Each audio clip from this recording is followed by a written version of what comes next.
Okay. Good evening, everyone. Thanks for tuning in to Wind Down Fridays. We'll give a sister a hug. I'm your girl, Author Erica, and I have my fabulous co-host on with me, Author Kim, today. So, as you all know, this is October, Breast Cancer and Domestic Violence Awareness Month. And this episode is Wind Down Fridays. We'll give a sister a hug survival story edition. So everyone that we're gonna have on every Friday is gonna be one survivor that has survived their domestic violence relationship, or we'll have somebody on talk about their breast cancer situation. So today we have our good friend on, and her name is Alexandria. And we want to thank you for stopping by today on Wind Down Fridays. Will give us a hug with our crazy behinds. So happy Friday. I hope all is well with you. So we're gonna go ahead on and pass the ball to Miss Alexandra That's to the tell mic. her story. There you go. Okay. Well, hello. I'm Alexandria. Well, my story started about 10 years ago. Um, I met my soon-to-be ex-husband, and when it was 2012, and we was off and on. And we got married. I mean, it was red flags from the beginning, but I was young and I didn't really pay that no attention. I had already had 3 sons already. By And him. no, not by him. Not by him. Okay. And like I said, I was young. I didn't pay that no attention. Had already had my 3 kids, and in the beginning it was okay. You know, we were really close, and it wasn't any issues. I mean, he would drink, and we were young, so he would drink and go out, things of that nature. And he would do everything around the house, help me out with the kids, and he was just 100% supportive. Then all of a sudden it kind of switched on me, and he started drinking more, which I guess everybody had already known that he was an alcoholic, and I didn't know, or I was just blinded at that time. We see what we want to see and not what is reality of. Right. So um the drinking started more. He started being more disrespectful. And me, I'm more of a laid back, calm person. I stick to myself, and I had my kids at a young age, so therefore I was forced to work and just be more of a mother and not in the streets. And Right. Right. so that's basically all I did. And I didn't drink and I didn't smoke or anything of that, but he did all of the above. So he would do things like not come home, stay out, not call. And then when he would come home, it'd be a big fight. Um, I can't remember the first time he may have put his hands on me because it's been so many times and it's been so long. I can't remember. It's like sometimes I guess we try to forget, Block it out. block Mm-hmm. it out. So it's Mm-hmm. like certain family members will tell me, like, you remember when that happened? And I'm like, when did that happen? And because I guess I was trying to just block out those, memories. And like I said, I don't remember the first time, but it probably started with just shoving and, just shoving, or he would call it snatching me up. That's the term he used, snatching me up. And I was in my 20s. I was young when we started off, so I didn't do anything. It had started with the controlling. And now since I'm older, I'm 33, I look back at a lot of stuff that I've been through, and I'm like, I was being absolutely controlled to the point where, like, I would work and he stayed at home with the kid. And I didn't, if I didn't have a vehicle then, and it'd be dead winter in Illinois. It's freezing cold. And most of the men employees at the job were men. And they were my bosses. They were men. I wasn't allowed to take rides by them. I would have to walk home in the freezing cold. Yeah, it was to that extent. And me, at that age, I wasn't thinking nothing of it. I was like, but I got to get home. You know, you gonna let me walk home in the cold? And I used to have to walk home, walk there in the freezing cold because of his jealousy. And it was a lot of controlling. Like I started to isolate myself from my family, not going to family events, because if I go too many times, he would get jealous. And if I didn't include him, or if I didn't include him, or he accused me of doing something I'm not doing. Oh, you must have such such over there, or is that really where you going? So it came to a point where I just stopped going anywhere, just not to hear his mouth, or didn't go as often. But I literally worked like crazy. He never really worked as much as I did. I was the main supporter. He used to do things like steal from me, um, then lie about it. Then when he started working, he would lie about his checks. He'll never have enough money, and would to leave me to support the kids, you know. Um, and then it's just times where, I mean, he would get so angry if I was to say something about him drinking or staying out. Our first place that we had together, he had punched the walls and just had, it looked like a murder scene. And I was pregnant with my daughter then, and he had threw a phone at me, and it hit me in my stomach. And I was pregnant with our daughter, but he won't admit to that. He won't admit to that at all. And then it was he didn't help me down. Times where he's held me down, um, wouldn't let me leave out of the house, wouldn't let me leave out of my room. He would yell and scream, and he was doing a lot of cheating and just staying out and talking to a lot of women that was his so-called sisters, and would leave me at home to go be with them or to go smoke with them, would leave me in the house and just say they were friends. And I wasn't allowed to have any male friends at all. If he said if they weren't if they weren't like friends that I had before, then I couldn't have them as friends. And even if they were friends that I had before, even if I talked to them on that level, or I couldn't talk to a male on the phone, because he would get jealous, and then he would try to, he'd try to fight me, or he'll threaten to leave and not come home, or things of that. So I didn't even talk to men on the phone, or if I did, I would have to like talk to them at work, or friends that I have that is just strictly just friends. I know there were friends, it's not on that level. I will have to text them while I'm at work and just, tell them, hey, don't text my phone, because if he see it, then he may put his hands on me. So it's to that extent. So you told people. So people were aware that he was being Not physical. My family wasn't aware at one point. I was hiding it, but I had a friend that stayed in Chicago that did know. That he was like jumping in my face at that point in time and doing things like that, and calling me, snatching me up, and pushing me against the wall. Our first big fight that we had was after my dad died, 2014.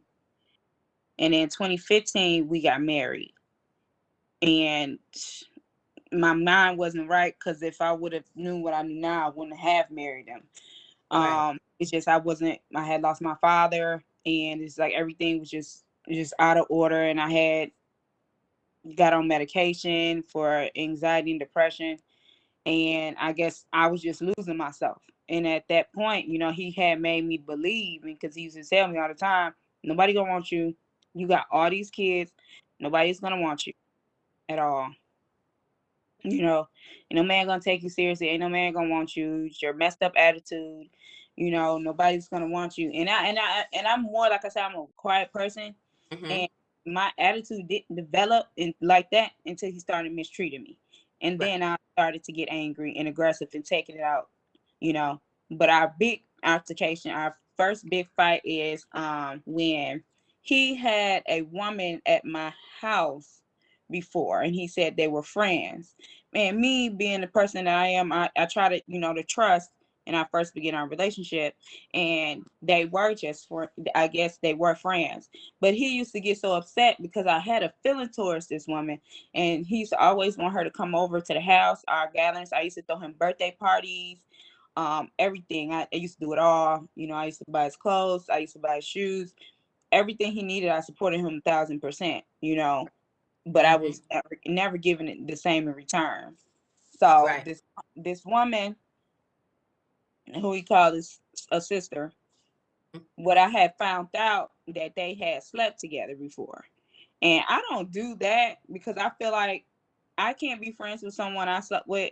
He was so insecure about my son's father to the point where I couldn't talk to him, only if it was just strictly about my son. And so, I mean, and I respected that because that was my husband. Right. So, but he didn't respect me, and I'm like, well, I don't like you talking to all these other women. But his excuse was, it ain't nothing like that. That's my sisters. I've been knowing them since I was little. I'm not about to stop talking to them. But I had to do what But I you had. had to. Yeah. And, so when I found out, somebody had told me why I was talking to one of his family members, and they were telling me the reason why he acts like that. And it was like, the reason why he acts like that is because he's went behind family members and slept with their partner. So that's why he acts that way. Yeah. That's why he acts that way. So, and then that's when she told me that he slept with the woman that was in my house, that was in our home. He had slept with her, but how long he told me he never had. They were just friends, but he did. They slept together. They slept together multiple times, and she was texting his phone at inappropriate hours. It was a lot.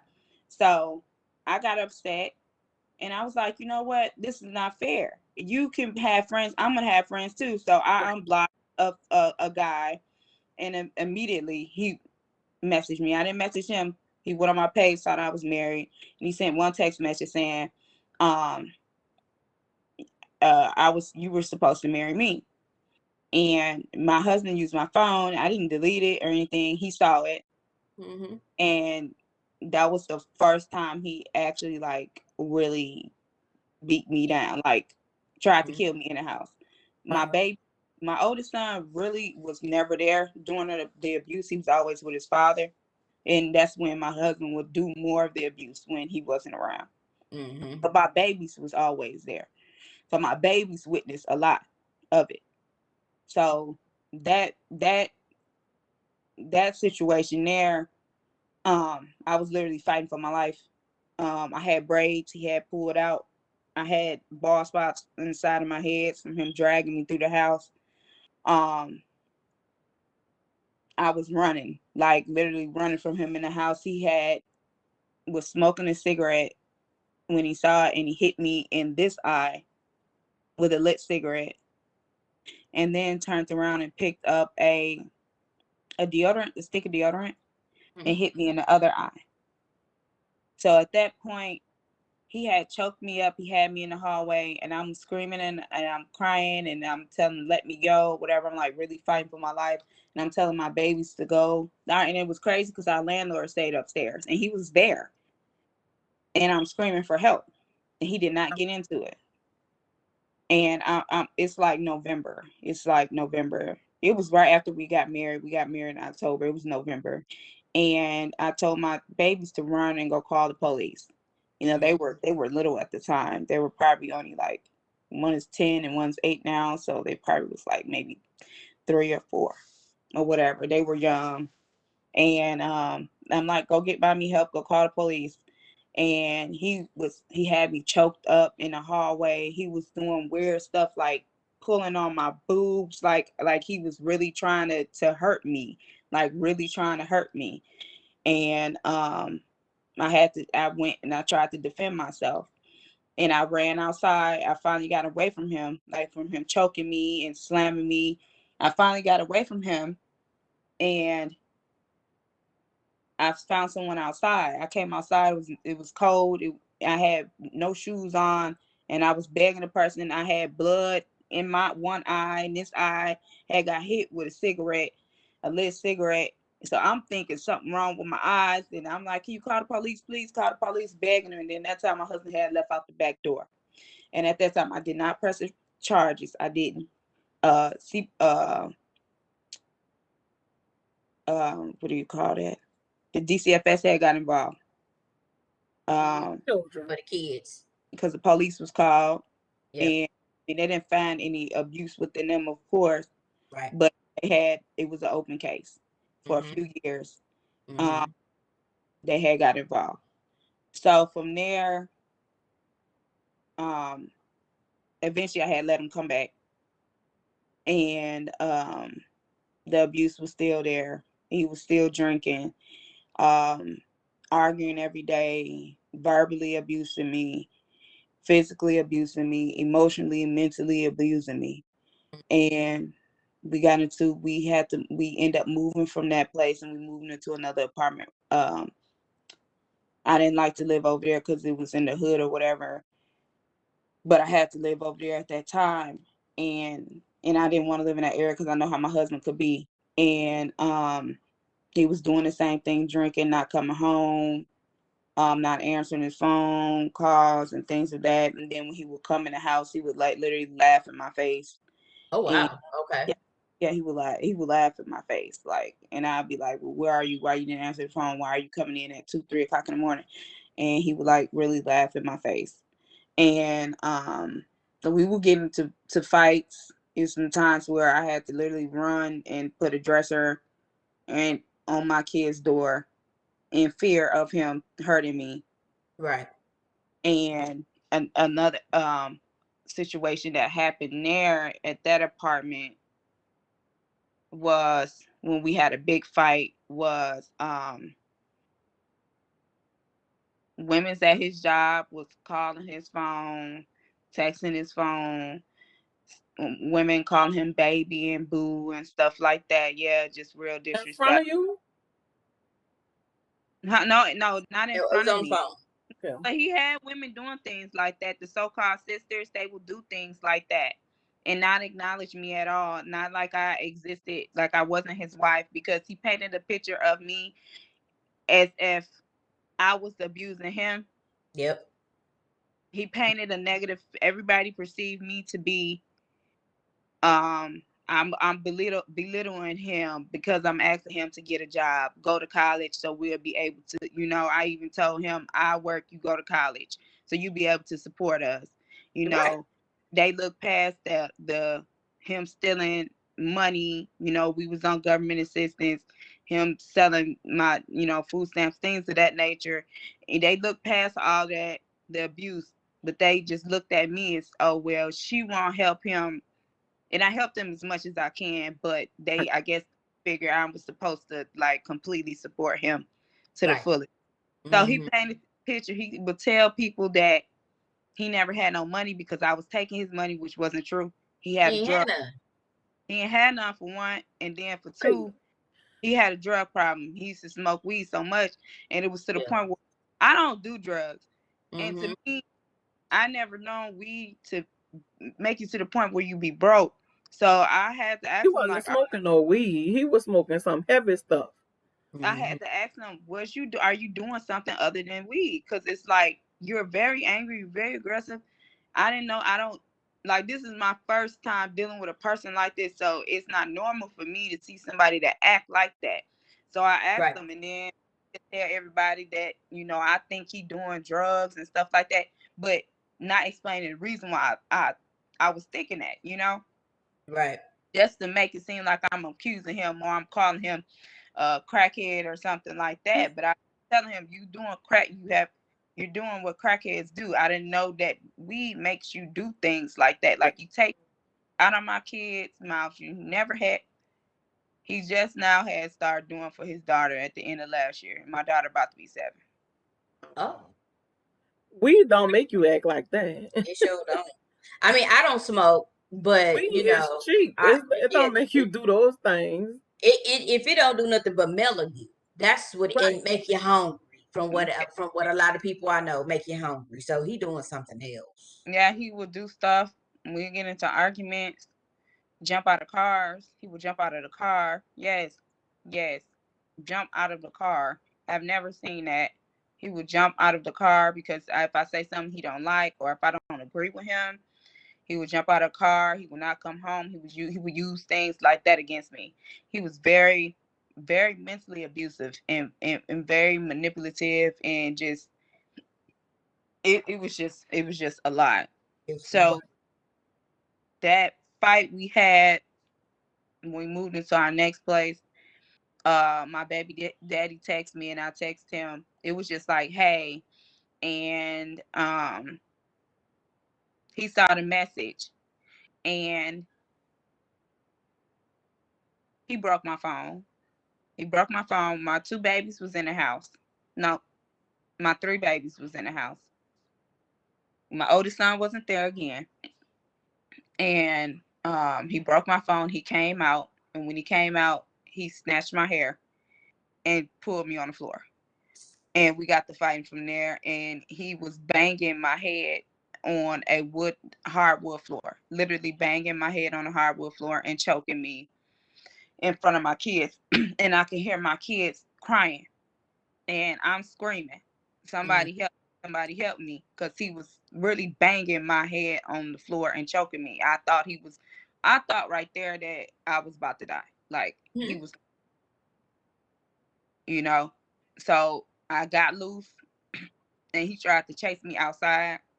And I went outside and I was screaming for help again. So eventually, um, one of his family members had came. He had destroyed my house, just flipped over chairs and tables and stuff like that, all because of a text message. There wasn't nothing. right. So you Right. can't talk to your son's father, pretty much.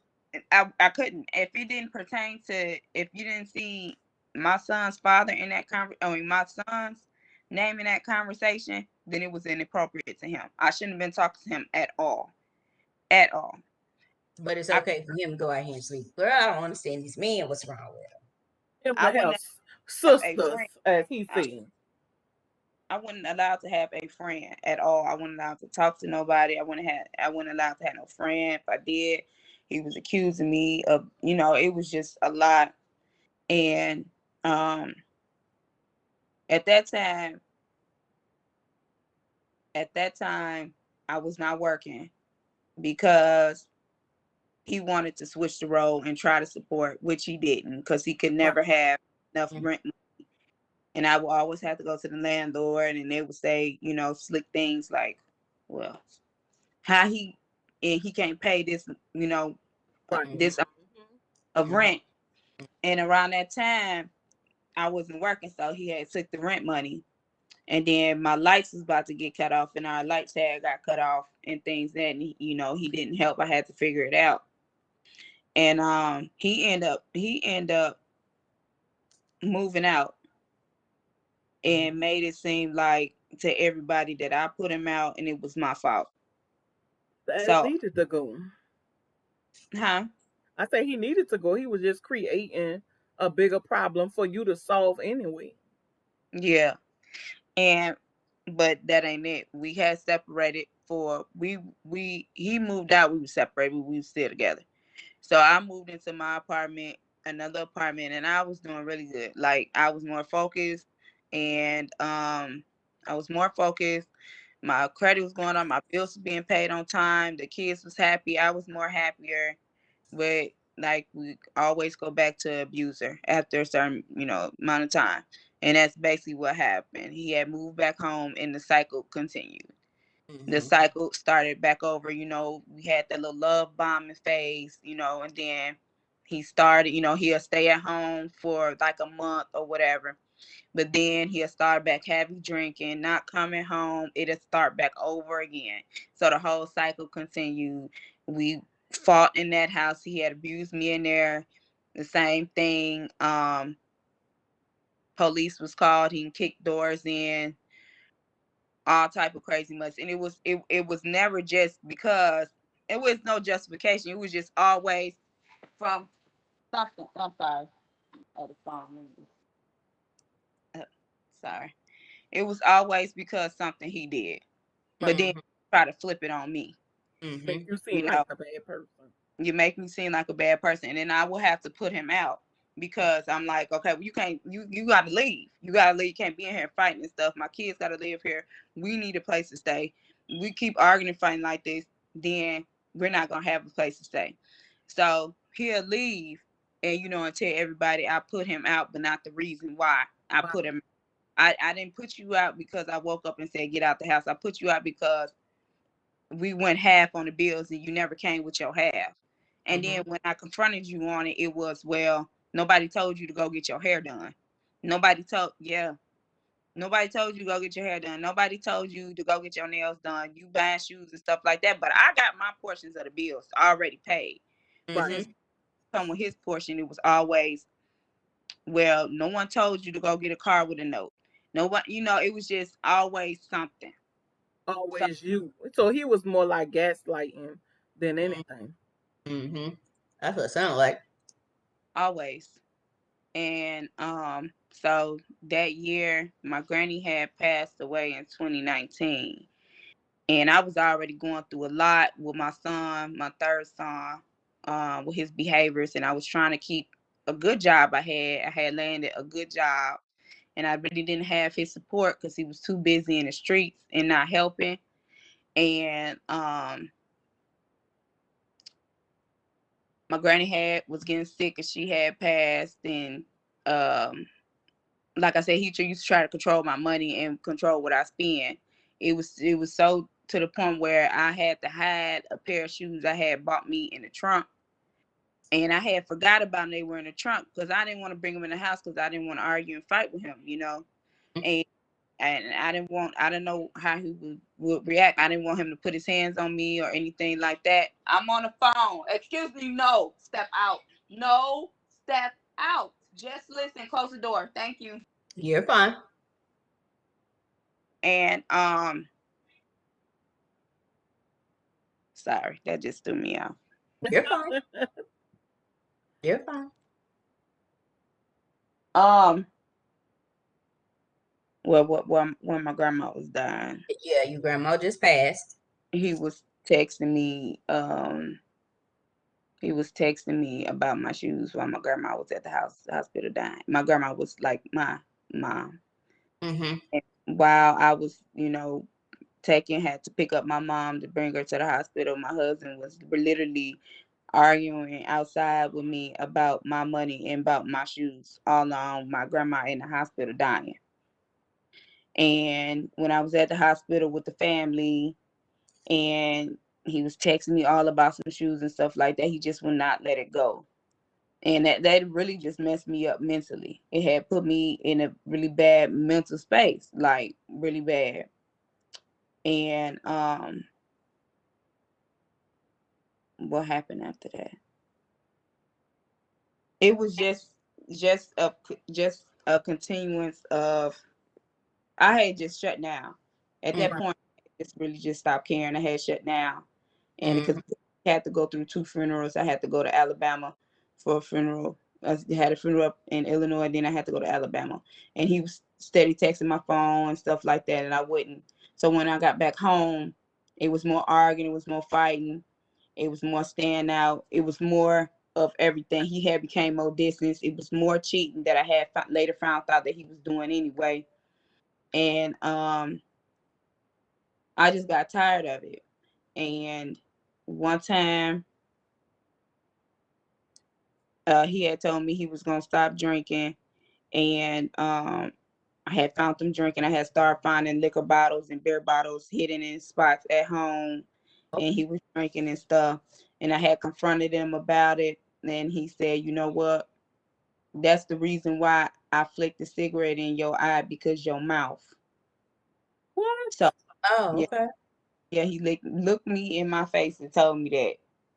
And then I had went and filed for divorce the first time. Filed it, didn't go through with it. So he didn't go nowhere.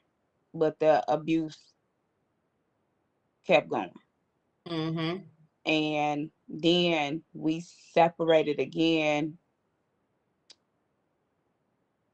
the end of 2019. I was like losing everything. I had lost my apartment. Me and my kids was like homeless, and he did not help us whatsoever. He didn't try to support, didn't try to pay, didn't try to do anything. And the agreement was for our separation was that we were going to work on our marriage. I was in therapy. I had been in therapy for 2 years because he told me I had a problem. Oh. He told me I That's had what a he was problem. doing. He told me I had a problem. I needed to fix me. And I knew I had some issues, but not to the extent where he was making it. So I Right. did find a therapist, and I did therapy. Mm-hmm. And we were supposed to go to therapy together, whatever. Then all of a sudden he just stopped going, and he had ended up getting shot. He had my kids in the area with him, and he was drunk and got in a young person's face, and they shot him. And the bullet was a half inch from his heart. He almost died. Oh, Yeah, he was wow. fighting for his life. He had got down to like 90 pounds in ICU. He was Oh, fighting wow. for his life. Even Mm-hmm. though we were separated, I still was there. You know, as a wife, I still was there, helped him out. And when that happened, I had found out he was talking to so many women and Mm-hmm. was sleeping with a woman. He had my daughter over our house playing with the kids. All along, I'm asking him, you know, are you messing with anybody? And he was like, no, I'm not, I'm not talking to no, I'm not worried about that. I'm focused on my family and stuff like that. He was lying the whole time. Me knowing Mm-hmm. that, and he had just almost died, I still stood by his side because he couldn't feed himself. He was in a wheelchair, could barely walk and stuff like that. So I helped him build himself back up. Then when he got better, he got a bag off of him. Everything was good. A couple of months later, he had started back being abusive, Mm-hmm.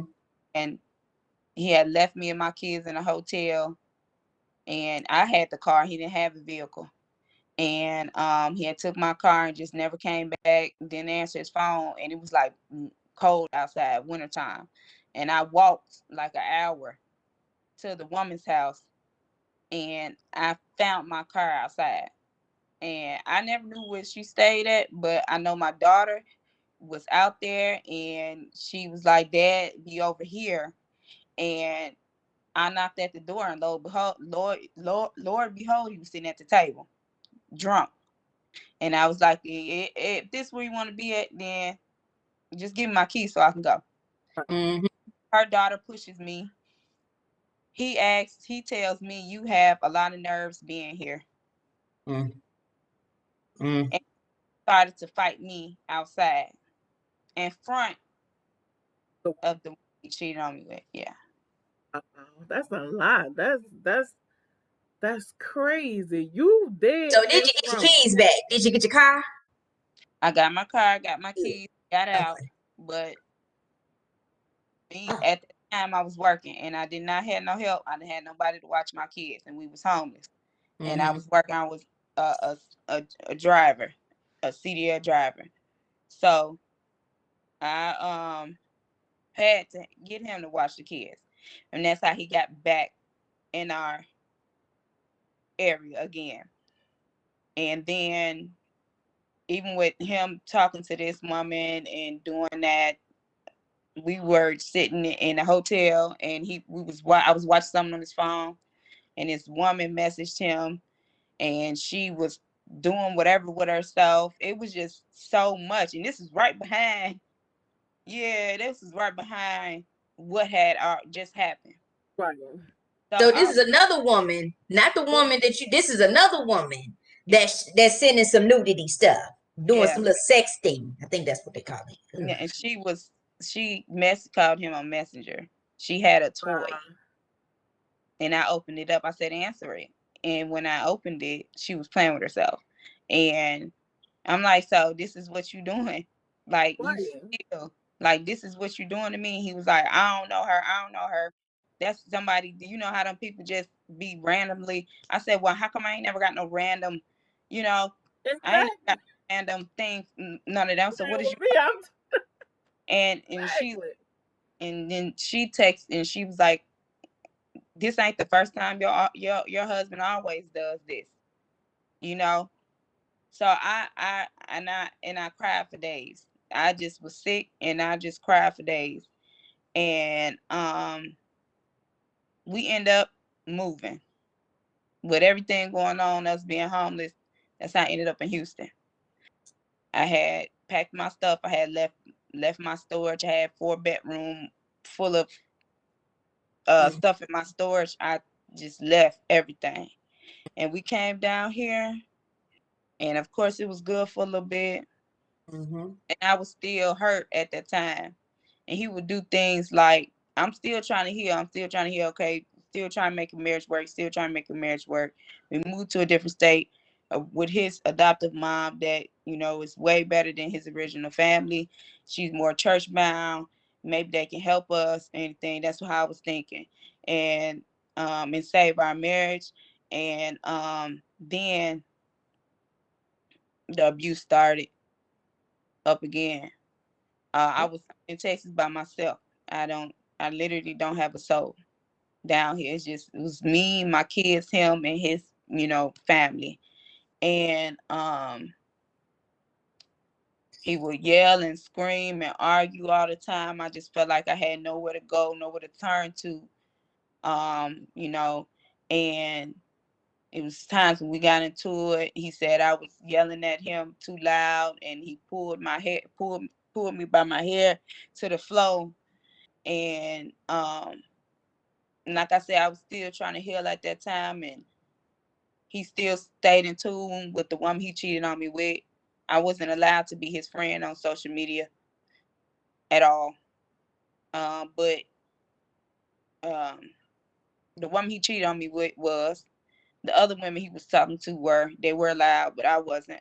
And I was telling him, I'm trying to heal at this time. How do you expect me to heal when you still keeping in touch with these people that you were Right. cheating with? Right. Mm-hmm. And and his mom and them was saying they don't see a problem with it. They're all the way in Illinois. You should be okay. Yeah, that's what they said. That's what they You should said. be fine. Yeah, I should be fine, even though, he just, cheated. And I took him back, and then I found him again over there. And the excuse was, well, they're all the way in Illinois. You're in Texas. Why does that matter? You're you need to pick your battles, and that's nothing to fight over. That's what they told me. So it made me feel even more smaller. Mm-hmm. It just broke me down even more that you as a woman would say that and to justify his actions.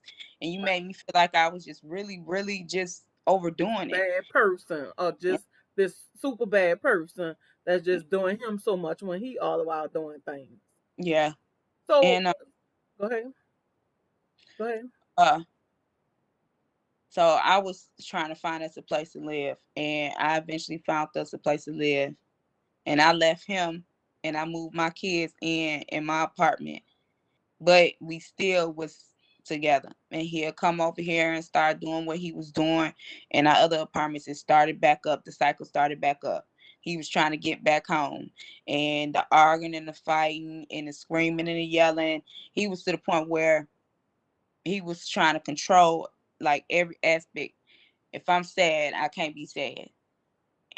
Yeah, if I'm sad for too long, I can't be sad. If I show that I'm sad, then he gonna feel like it has something to do with him, and then he gonna put it on him as if I'm sad because of him. And it don't matter what I tell him, that ain't the case.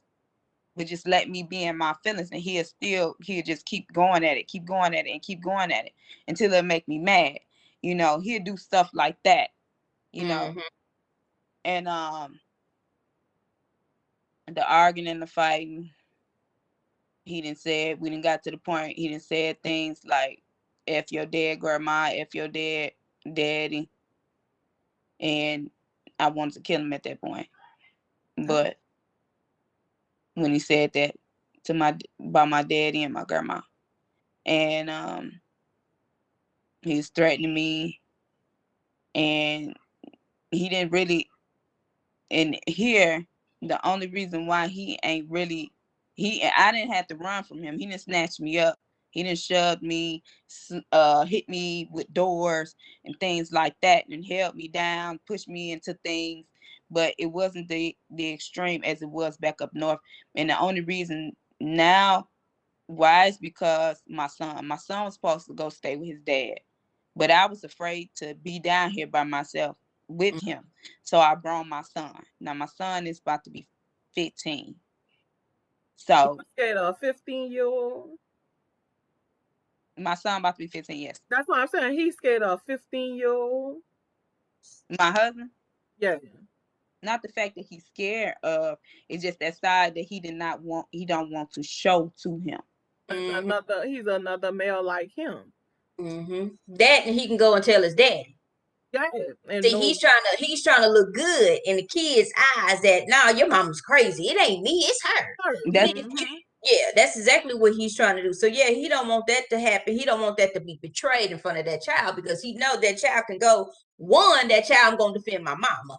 Two, I'm going to go ahead and tell my daddy, because my daddy is in my life. So I'm going to tell my daddy, because somebody going to come get your ass. And that's what you're scared of. You know, if you can hit a woman, hit another man. That part. Exactly.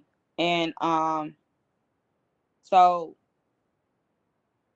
we were still involved or whatever, and but he stayed at his mom's house, and he'll come like on the weekends or whatever, or come, just to get the kids, do family stuff or whatever. But it'll never work out because we'll end up arguing and fighting. And then just recently we had went to visit in Illinois because he hadn't visited his people in like 2 years, and he had been real depressed. I've been about 3 times since we've been down here. And he went up there, and the minute he got up there, like I had already filed for divorce for a second time since we've been down here, and I'm actually following through with it. Good. He was everything in his power to convince me not to divorce him. He was saying, I give you the money back that you paid to have it filed. I just want my family. I can show you, da da da da da. So I'm like, you can't show me within months what you hadn't shown me in 10 years. It's not gonna work. Come on. Not gonna work. I gave you 10 years of my life, and you just ripped it apart. These kids aren't yours. You showed them things that they hadn't seen before, and probably wouldn't have seen. You didn't do your part, and I can't do it no more. But it was all fake, because the minute we got back home, my cousin knew about the abuse. My cousin wanted him. But family gonna respect. They don't see you doing anything, they're gonna respect. They're like, okay, well, she's with him. But once they got wind of, she filed for divorce, it became a different story. He was out there on the same block he got shot at with a woman he cheated on me with, Liv. And no, he was at her house. Let me correct that. Because my cousin called me. So he was down here begging for me to take him back. But the minute we get back home to visit, that was his first stop. He hadn't even seen his daughter. And my daughter was staying with my brother for a month over the summer. And his first stop was the woman he cheated on me with. And which was okay to me and my mental, because we're done. I'm like, okay, I knew you were going to do it eventually. If I don't give you what you want, you're going to go to whatever's there, because, with whoever the other option, so him and my cousin got to fighting. And my cousin had called and asked me, did my husband abuse me? And I said, yes, he did. And my husband called and he said, did I abuse you? I said, yes, you did. I'm not about to lie. Right. Yes, you did. Because he'll tell me he never abused me. He wouldn't own up to the abuse. He said, because he punched me in my face. That's not abuse. Well, what the hell is it then? That's what he said. Because he didn't punch me in my face, it was not abuse. He called it, like I said, he called it snatching me up. That was his term. They crazy. Like, men are really crazy for some of the stuff that they say and do, and then try to make it look like it's all you. Yeah. And so I had been talking to a guy, and because we're going through divorce, I was just talking to a guy there and back at home. And my kids, they so used to having my phone because I don't talk to other people. So they so used to having my phone. So now that I had started talking to other people, and the guy called my phone. So they older, they know how to read. So he had called me while I was out there. So my kids saw it. They went and told my husband, and when I went to drop the kids off with him, he ran down the stairs screaming, chasing me down the street. Like I was screaming for help. Like I knew if he got a hold of me, he was gonna hurt me. He was gonna try to kill me. Even though we not together, even though he sleeping and cheating and was found at the woman house, he about to beat me down because of a friend I have. Right. Because that's jealousy. It's okay for them, but it's not okay for you. You can't do what they do, which I don't understand. I never understood that. It didn't make sense because we not even together. And Right. he was We going through a whole divorce. first. You need to just And chill out. we stay in separate places. We haven't really lived together in years. Not for real, for real. It's always been off and on. And so from that, he threatened me, threatened the guy that I was talking to. He was telling me to pull up. He about to, beat me, and we can pull up, and we gonna see what his hands do and all that. Just talking crazy mess. And we end up coming back to Texas. I brought him back because I brought him up there, and was drinking for like the 2 weeks we was in Illinois. He had lost so much weight. He was like 115 pounds. He had lost so much weight because he wasn't eating. He was just drinking because he an alcoholic. So I had sent food to his mom's house for him. And still, I wasn't in no contact with him. I sent food. We ended up getting corona. Me and the kids. I was sick. I was sick. I was so sick to the point where I couldn't even walk. I was so weak. And so I had him come help with the kids, but stay. I had a long apartment. It's like stretched out. Stay on the other side and keep them over there so they don't get COVID. But they end up getting it anyway. And he like started getting sick, and he was like, well, I'm staying here until I get better. And I'm like, no, you're not. You cannot stay here. You can't stay here, because we had started arguing and fighting again. He wouldn't get out, and I had threatened to call the police, and he had said, well, if you call the police, I'm gonna get a police reason to be here. And yeah, that's what he tells me. And so I just kept it quiet until he went and got tested. He tested negative. I dropped him off at his mom's house, and I went straight no contact after that. I haven't spoke. He tries to reach to the kids, threw out to the kids, telling me that I'm wrong. He told my daughter the reason why they can't see him is because I won't bring them to him, or it's because of me, basically. Yeah, So your fault. she started crying, which I never told him he couldn't see him. He don't need to see him because, like I said, he mentally not right. He tried to kill himself in front of my daughter. He tried to jump out of the truck in front of my daughter. And this is the first time that I have ever went straight no contact like this, and the first time that he has not seen the kids like this. So, I had to get an order of protection because he told me, I'm gonna see my kids. You're not gonna keep me from my kids. And if you have to call the police, that's fine. I'm gonna go to jail. And I know with him what that can mean. So I'm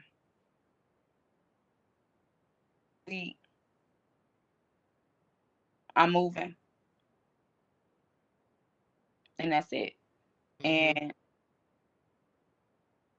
it's over with. I had to do a lot of self-reflect. I walk every morning for about an hour or two, And I just think about everything that we went through and everything that I'm not gonna go through, and that's it. And that gave me my courage to say this is enough. My kids is not about to endure this anymore. I'm not about to go through it. They don't deserve it. My daughter does not deserve to see me going through this anymore. And I don't want her to grow up to thinking it's okay, and I don't want the boys to grow up thinking that that's okay for them to treat a woman like that. My third son, he already has anger issues, and that because he was already diagnosed with, with ADHD and other things. But for him seeing the abuse and stuff like that, can probably contribute to his aggression, because he's very aggressive. Because he has in their mind, it's a reason he's acting out for attention, is what they say. And I mean, if you're giving them attention, it can be something else that's going on too. So, he's just trying to get attention, and it's good that you finally had enough to where, now you're putting yourself and your kids, before anything else. And just at the end of the day, I want you to protect yourself. We as women, we know these men ain't shit. They could portray to be one thing, but we know they ain't shit. I just want you to protect yourself. Never let your guard down at all. Don't let your guard down. That you have a protection order, but I'm gonna tell you something that really is just a piece of paper. Even though it says something, but it's still a piece of paper. So, you live in Texas, get a gun. And you could And carry. that's what my little sister said. Why you ain't got no gun yet? You need to get a gun. Get a gun. I kind of need. Tapping his You ass. don't need The a gun. thing you just to protect you and your kids. But with the child that has the anger issue, you just need to make sure that you have the proper protocol to have it locked up in a safe area. But also, if you're not familiar with a gun, you need to take some classes for that, because the main thing what you need is muscle memory, is what it's called.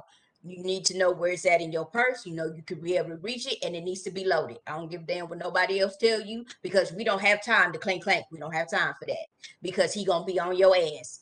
By the time when I pull it out, I'm going to use it, because I'm going to protect myself and my kids, regardless if I'm by myself or with them. You have to protect yourself, honey. You got to. I don't go nowhere without mine. I go nowhere. Let me say nowhere without mine. I'm in a 2-level. I'm in a townhouse. It's 2 downstairs, it's 2 upstairs, and I never go nowhere without it. I don't play. It don't have to be anybody have to chase you. You just have to remember the shit that you done been through. And he done already showed you who he is. And if they keep telling you that I'm going to do something to you, don't think it ain't gonna happen, because he's gonna try. It might not be today. It might be, people are stupid. It could be 5 years from now, because they know now. They do. Hold grudges. They think, oh, she done let her guard down. She talking to somebody else, because let him get wind of you doing something. That's okay for him to do it. But as soon as you doing it, I can't accept that you sitting up here doing, but you can do it. So let's play the same thing. Protect yourself at the end of the day. I mean, I'm glad that you finally got to the point to where you've had enough, and it's still fresh for you. Don't include him in nothing. Your kids is fine. Oh no, I don't. I used to make that excuse, like, well, he texts my son, my oldest son father is coming down here for my son's 15th birthday. So my husband texts the kids and said, well, you not including me? No. No. I used to be like, well, I need help with the kids, because I got boys, and they, he does kind of, handle a little bit better. I don't, I got it. We got it. Well, I don't need to talk to you anymore. Whatever I got going on, I'll figure it out. And I just stick with that. I have my days where, because like I said, I'm out here without a soul. I don't have nobody. And All it my gets tough at times. It gets tough. They do. all my family up north, So, I mean, I'm making my transition that way. Um, But until then, it's just us. Yeah. And I had to tell kids, don't stop feet. Y'all still in contact with him. No, Don't tell. you need to sit your kids down. And I don't know how old they are, but you need to sit your kids down and you need to tell them what happens. When this is where it is for me, it's always what happens at home stays at home. But when it comes to this, because your kids are just being kids, so you can't blame them really for them just talking to their father, stepfather. You can't blame them for that. But you gotta watch because these kids just be talking. They don't know they telling the business, but they telling the business. So what happens here stays here. Because then that's another one up on you. And that's what Exactly. He Yeah, we're don't trying have to that avoid. one up, and you We're trying don't to want him to avoid have no ups on you at that. all. None. that's basically what had happened. My son, like, he know how people can trick kids into, And that's what Exactly. talking, he gonna do, and manipulate them into different things. Yep. So during your he relationship, did. mhm, Mhm. during your relationship, can you remember a time? Can you recall a time where you ever had to go to the hospital after any of your after y'all fighting? Yeah, I did. He had closed my finger, my thumb in the door, and it bent my nail all the way back. My real nail, Mhm. it bent it all the way back, and Mhm. I had to get a shot, and I had to get they had to bend it back. Oh God, that hurt. Had to bend it back and put it in a cast or whatever. Uh-huh. So that was one time that I had to go to the hospital for that. But the other times I didn't, if it was something to the extreme, I would just, Granny because Berry. I was afraid, of any reports and my kids and stuff like that. Right, questions. Gotcha. So, have he ever raped you before? Because I know he drinks a lot and they tend to get wild. It was one occasion.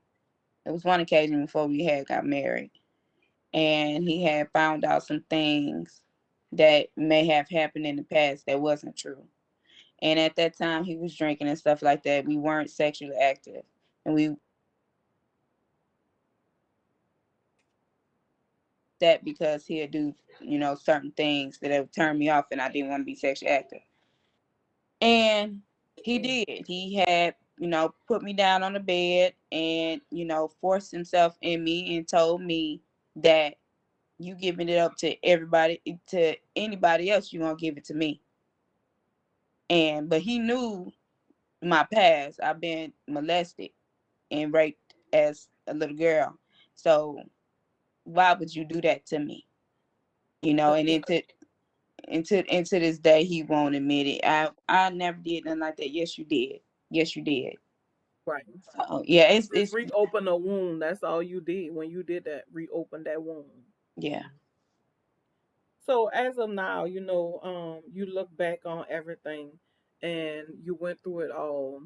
What would be that thing that you would say this is that particular thing that made me say enough is enough and I'm just gonna shut off communication with him. What happened that made me do that? Yeah, to shut everything down with him. Mhm. So when he was with the kids because we had corona. The we was already going through divorce, and I was trying to be his friend because he had mental, and I was trying to work it out or trying to be there for him because I know he don't have nobody, just thinking about him. And um we had gotten into an argument over something stupid. It was really stupid. It was really stupid. And I had ordered the kids Domino's. This was when I was really sick. And he was doing some cooking, but they didn't want to eat his cooking. And I had ordered some Domino's. And he got upset because I ordered Domino's and didn't allow him to cook. Wait, excuse me. Um, and so I was just explaining to him that I had let him know earlier that I was going to order the food or whatever. And he didn't like what I was saying.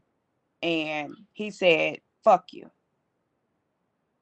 And Yeah, just laying in my living room, and the kids were in the room, and he just said, "Fuck you," and I'm like, "Did you just say that to me?" You know, I'm Right. like, "Did you say that to me? Just fuck you, just off because I was telling because we didn't agree. It was just like fuck you." And at that moment, I'm like, you know what? This is done. Like, I gave you my all, even when I didn't have to. I still looked out for you. Mm-hmm. Even after the abuse, even after the cheating, I'm still trying to be supportive of you and help you because I know you don't out here with nothing. You don't have nothing. So after that, I was just like, you know what? I'm not doing it no more. I cannot keep breaking my boundaries and disrespecting myself for a person that is just F you, and then we got, and it's just the argument just went into just everywhere. You ain't this, you ain't that. The only reason why you have this because of that, you know. He was just really trying to break me down. You have never done anything for me. You only care about your kids. You only care about yourself.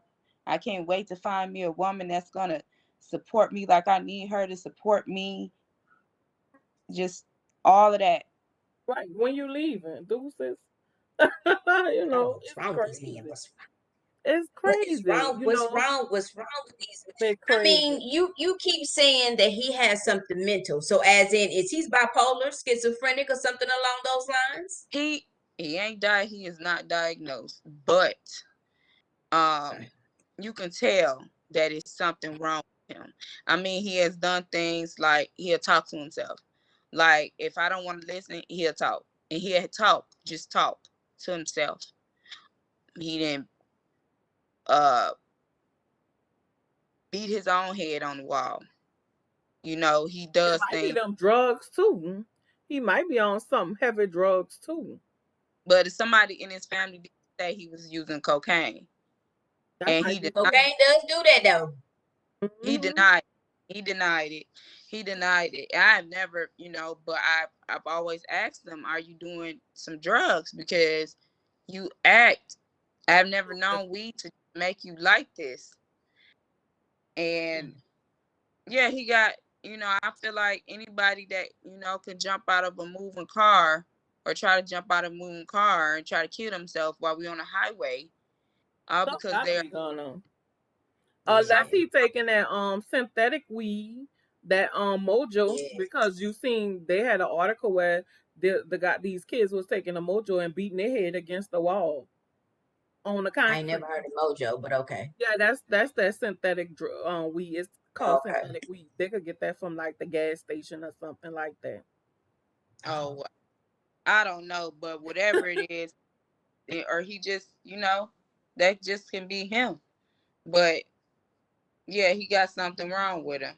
Mm-hmm. And like at this point, I had just said to myself, I actually need to start looking at things for what it actually is. Call, Is mm-hmm.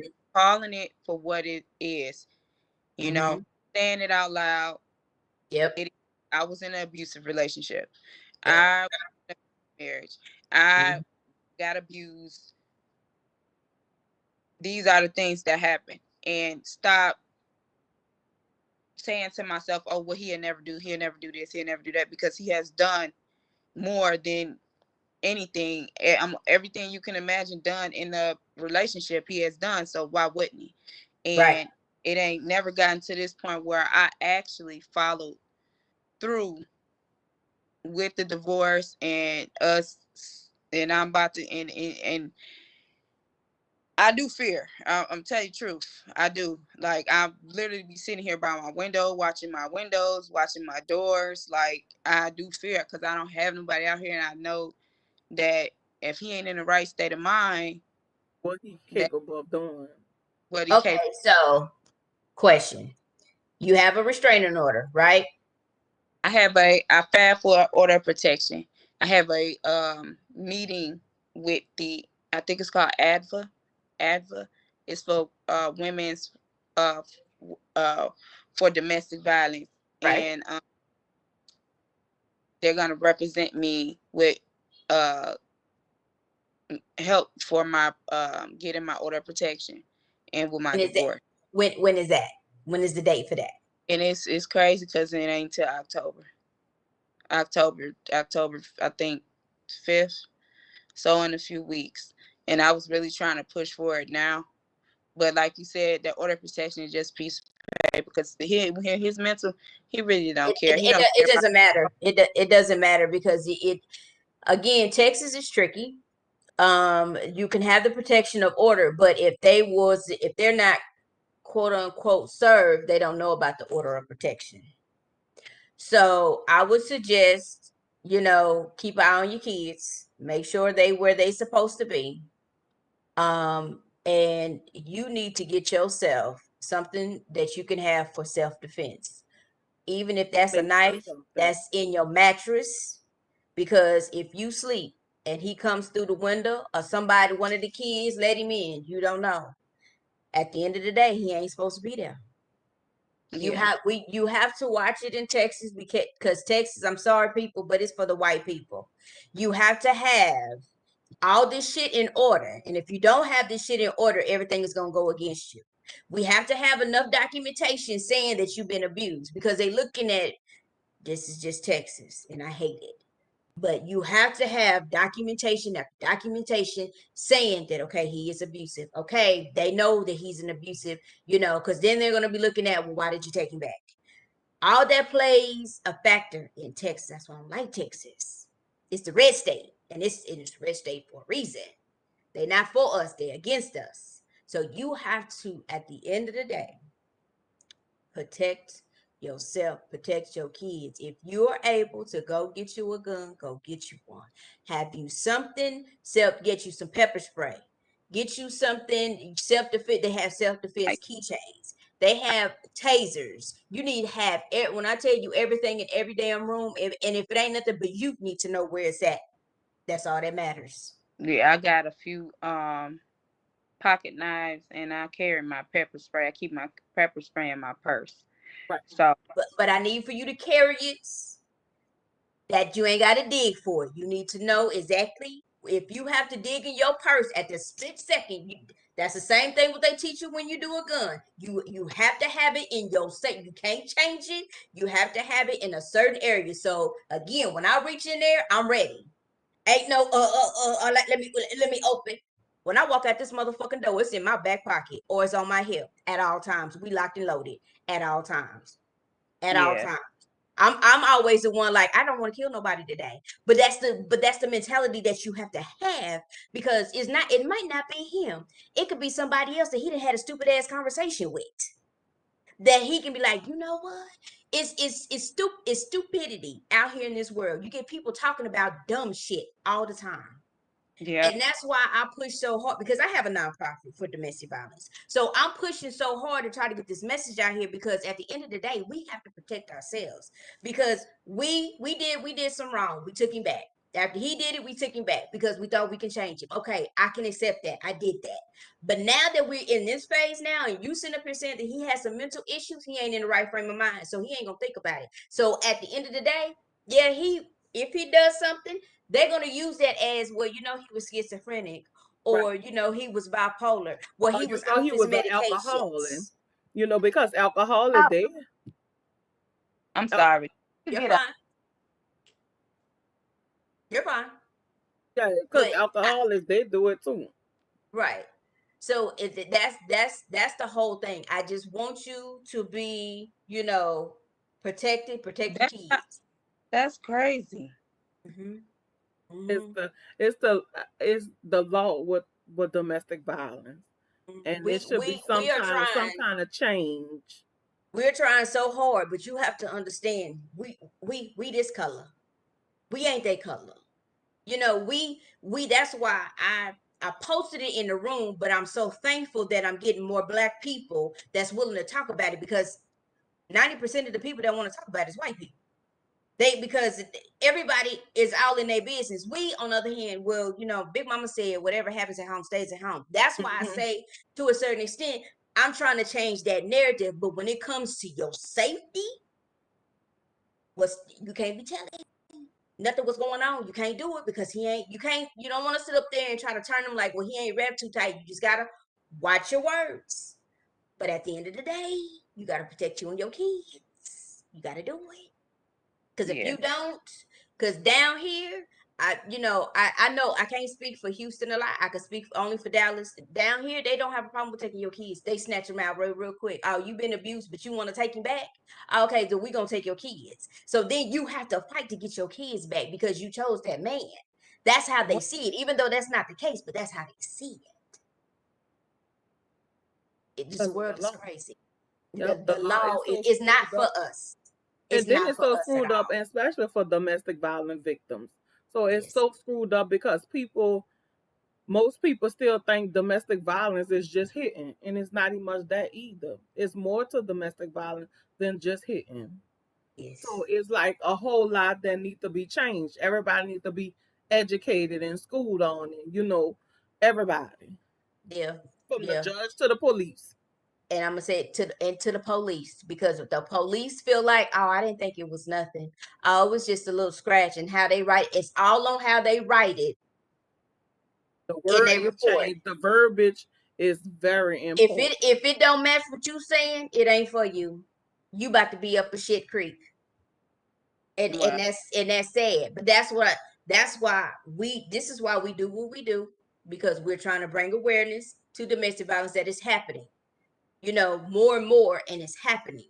Not just that, but we need to get you protected.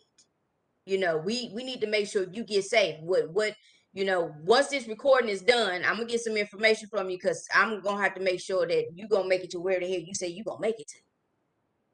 Because that's how we closing out in a minute anyway. So before we leave, do you have anything last to say to any lady that's sitting down, lady or man? Do you have any lasting words that you might want to say to try to encourage them to either leave the situation or think about leaving? Listen to yourself. Listen to your mind, because sometimes the heart can be confusing. Yes, Lord. Say it again. Your heart can be confusing. You got to listen to your mind and listen to that voice, because that's God sending you that message. He's telling you this ain't for you to go. Save your life. And if you got kids, save their life, because it's not fair to you to keep going through that, and it's not fair to your children to keep going through that. And you want to break the cycle, not keep the cycle going, because what you stay in will repeat itself. Your kids will go through the same thing. Your daughters, they will do the same thing. So that's what I had to come to conclusion, was that the cycle stops here. My daughter's not going through it, but no, I don't care. My sons, we're not doing it. I grew up in the toxic family. I grew up in a dysfunctional family. This wasn't supposed to be my life. And when I was younger, I didn't have control over that life, but I have control over my life now.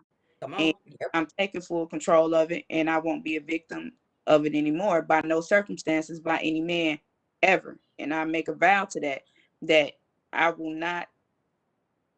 not put me last anymore. I come first, and my kids come too. So that part.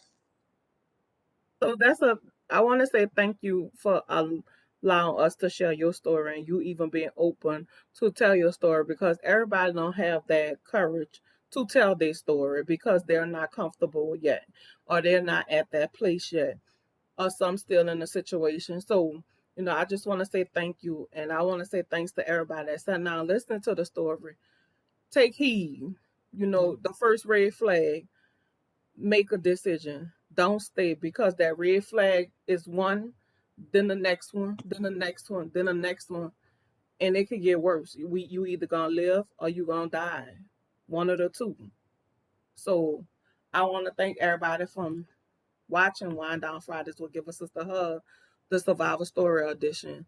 And I want to thank Alexandria again from sharing her story with us at Give a Sister a Hug. So Alexandra, just make sure, you touch base with Kim. Kim have an organization, and we're going to help you out in whatever way we can. So I want to thank everybody from listening to Wind Down Fridays will Give a Sister a Hug. I'm your girl, Author Erica. That's my fabulous co-host, Author Kim. And we want to thank y'all. So have a good day and take care. Yep. Bye.